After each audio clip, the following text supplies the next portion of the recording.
On sait l'importance que la figure de Goethe a eue pour Martin Bodmer. C'est de lui qu'il a tiré notamment une partie de sa réflexion sur la Weltliteratur, la littérature mondiale. Et puis c'est un des grands piliers pour lui de la culture européenne.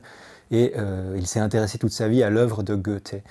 Or, dans l'œuvre de Goethe, il y a une pièce qui occupe une place tout à fait centrale, c'est le Faust. C'est une œuvre qu'il a occupée pendant presque toute sa vie. Il y a passé une cinquantaine d'années à l'écrire, le réécrire, le reprendre, si bien qu'on peut presque parler, malgré toute la diversité et la richesse de l'œuvre de Goethe, du Faust comme de l'œuvre d'une vie. Et donc c'est à partir de Goethe que le mythe peut véritablement advenir.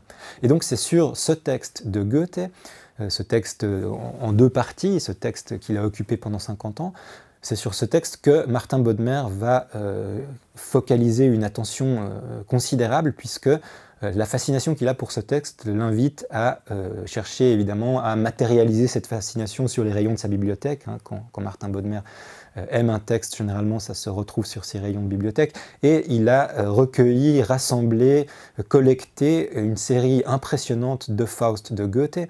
Le nombre exact des volumes qui peuvent correspondre à cette étiquette Faust de Goethe dans la collection de Martin Bodmer s'élève à plus de 600. Voilà, donc plus de 600 Faust de Goethe. À peu près 300 en allemand et à peu près le même nombre dans d'autres langues, toutes les autres langues possibles et imaginables, et même quelques autres. On a une bonne quarantaine de langues représentées, dont certaines plutôt rares. On a du catalan, on a du tamoul, de l'ourdou, on a même de l'espéranto.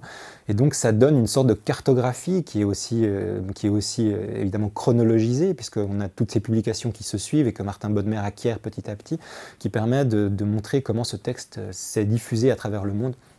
Et alors, pour notre constellation du Bodmer Lab, face à cette grande diversité et à cette réunion d'un corpus faustien aussi considérable, nous avons cherché à ouvrir la possibilité à des comparaisons à large échelle. Ça paraissait ce qui était le plus logique par rapport à ce rassemblement de textes.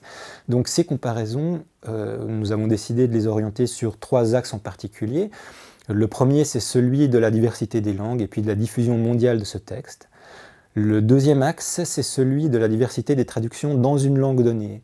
Et là, d'un point de vue simplement quantitatif, le choix s'est évidemment porté sur le français et l'anglais, puisque dans le corpus Bodmer, on a 83 Faust en français, qui sont dus à 30 traducteurs différents, et puis 66 Faust anglais dus à 43 traducteurs différents. Donc là, un panachage extrêmement riche qui permet non seulement de comparer des passages de traduction pour voir les options qui sont retenues pour traduire le texte, mais aussi de comparer la façon dont le texte de Goethe est introduit, notamment dans les préfaces, et ça permet d'appréhender l'évolution du sens qu'on attribue à ce texte, la façon dont on l'introduit, la façon dont, selon les contextes historiques, il va être présenté d'une façon ou d'une autre. Et c'est quelque chose de tout à fait passionnant sur la base de ce rassemblement du corpus Bodmer. Et puis le troisième axe que nous avons choisi d'illustrer dans le Bodmer Lab, c'est les illustrations. Parce que nous avons pu réunir finalement, en les extrayant de tous ces volumes, près de 2000 illustrations qui sont rassemblées dans une iconothèque qu'il est possible d'interroger à partir de critères tels que le personnage représenté ou la scène. Et ça permettra ainsi de voir au-delà du sens qu'a pu revêtir ce texte à travers les siècles, enfin les siècles, disons les décennies, un siècle et demi, disons, au-delà du sens que ce texte a pu revêtir, on voit aussi les imaginaires visuels qui ont pu être développés à partir de ce Faust de Goethe qui apparaît vraiment comme un roman monde, un roman univers.